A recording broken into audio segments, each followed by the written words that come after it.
दोनों को यही एडवाइस किया था कि आप दोनों पुलिस के पास जाएं, एफआईआर दर्ज कराएं और मैटर को इन्वेस्टिगेट होने दें। और मैं आज भी इसका पक्षधर हूं कि जो भी दोषी है उसको सज़ा मिलनी चाहिए। मैं दोनों को एफआईआर दर्ज कराने का सबसे पहला सुझाव मेरे द्वारा ही दिया गया। नमस्कार, बिहार इन शॉर्ट्स देख रहे हैं आप। मैं हूं आपके साथ अनिकेत कुमार। जिस तरीके से लोजपा के सांसद प्रिंस पासवान पर दुष्कर्म का आरोप लगा है, उसके बाद आज चिराग पासवान से जब पत्रकारों ने बातचीत की, आपको बता दें कि चिराग पासवान आज अपने आशीर्वाद यात्रा खगड़िया निकल रहे थे, जिसमें पत्रकारों ने उनसे बातचीत की कि इस मामले पर आप क्या कुछ कहेंगे, क्योंकि चिराग पासवान का भी नाम एफआईआर में दर्ज है। ऐसे में चिराग पासवान ने साफ तौर पे कहा है कि जी हाँ, मेरा नाम केवल बस एफआईआर में दर्ज है, मगर जो मामला है ये मेरे संज्ञान में काफ़ी पहले ही आ गया था। तमाम बातें वो कह रहे थे। क्या कुछ कह रहे हैं, जरा सुनिए आप।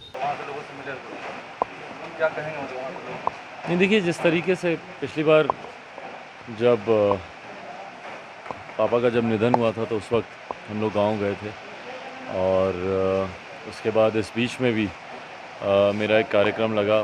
जब ये पूरा घटना चक्र इस तरीके से हुआ तो उस वक्त भी हम लोग गांव गए थे, और उसके बाद आज जा रहा हूँ। जो बरखी का कार्यक्रम हम लोगों ने पटना में किया था, तो गांव में भी रह रहे तमाम परिवार के सदस्यों की इच्छा थी कि इसी तरीके का एक भोज का आयोजन हम लोग को गांव में भी हम लोगों को करना चाहिए। तो आज वही कार्यक्रम है, वहाँ पर मुलाकात होगी। बिल्कुल जा रहे हैं गांव। तो वहीं नीरज कुमार बबलू है, बिहार सरकार के मंत्री, कह रहे हैं कि चिराग पासवान एनडीए का ही हिस्सा है, इसमें कहाँ पूछ सकते हैं। भाई, मैंने हमेशा इस बात को कहा है कि मेरी ये प्राथमिकता ही नहीं है।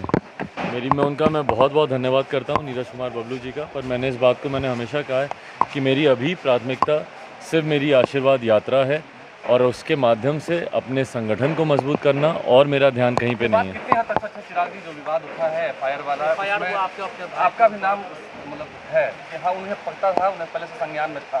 बिल्कुल, मेरी जानकारी में था। इस बात को तो मैंने कहा ही है, मेरी जानकारी में था। पर जैसे ही ये विषय मेरी जानकारी में आया, आप लोगों को याद होगा जब ये पार्टी में टूट और ये पूरा जब घटना चक्र घटा था 13 जून को, उसके बाद संभवतः मैंने शायद 15 जून को मैंने एक प्रेस कॉन्फ्रेंस की थी, उसमें भी ये सवाल उठा था। और उस वक्त भी मैंने इस बात को बहुत क्लियरली कहा था कि हाँ, जनवरी के आसपास मेरे संज्ञान में ये पूरा मामला आया था, और उस वक्त मैंने दोनों को बुलाकर दोनों का पक्ष मैंने सुना। मैं कोई इन्वेस्टिगेटिंग अथॉरिटी नहीं हूँ, मैं ऑथराइज नहीं हूँ इस तरीके के किसी भी क्रिमिनल मामले में किसी भी तरीके का कोई भी साइड लेने के लिए या डिसीजन लेने के लिए। इन्वेस्टिगेशन का मामला है, इन्वेस्टिगेट होगा, सच सामने आएगा। तो उस वक्त भी मैंने दोनों को यही एडवाइस किया था कि आप दोनों पुलिस के पास जाएं, एफआईआर दर्ज कराएं और मैटर को इन्वेस्टिगेट होने दें। और मैं आज भी इसका पक्षधर हूं कि जो भी दोषी है उसको सज़ा मिलनी चाहिए।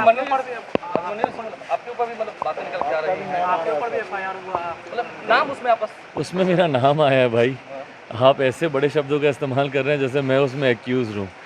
उसमें मेरा नाम आया है, जहाँ पे कहा गया है कि इनकी जानकारी में था, और मैं तो बोल ही रहा हूँ कि मेरी जानकारी में था। हाँ, पर मैं ही सबसे पहला वो शख्स हूँ जिसने इस बात की भी एडवाइस की कि भाई, ये क्रिमिनल ऑफेंस का मैटर है, इसलिए इसको पुलिस में जाना चाहिए। पुलिस में दोनों को एफआईआर दर्ज कराने का सबसे पहला सुझाव मेरे द्वारा ही दिया गया। हम लोगों ने पार्टी की डिसिप्लिनरी कमेटी में भी इस मैटर को हम लोगों ने रिकमेंड किया, और पार्टी की डिसिप्लिनरी, क्योंकि मेरे भाई होने के साथ साथ वो पार्टी के सांसद भी थे उस वक्त। अब तो खैर उनको पार्टी से निकाल दिया गया है, और वो पार्टी के सांसद भी थे उस वक्त, और उस वक्त हम लोगों ने उनको यही एडवाइस दिया था पार्टी की तरफ। तो आपने चिराग पासवान को सुना, जिन्होंने इस मामले को लेकर जानकारी दी है। कह रहे थे कि इस मामले की जानकारी मुझे काफ़ी पहले ही हो गई थी। साथ ही उन्होंने कहा है कि मेरा नाम बस एफआईआर में हुआ है। तो तमाम बातें हैं जो इस मामले को लेकर वो कह रहे थे। हमारे साथ बने रहे, हम तमाम अपडेट आप तक देते रहेंगे।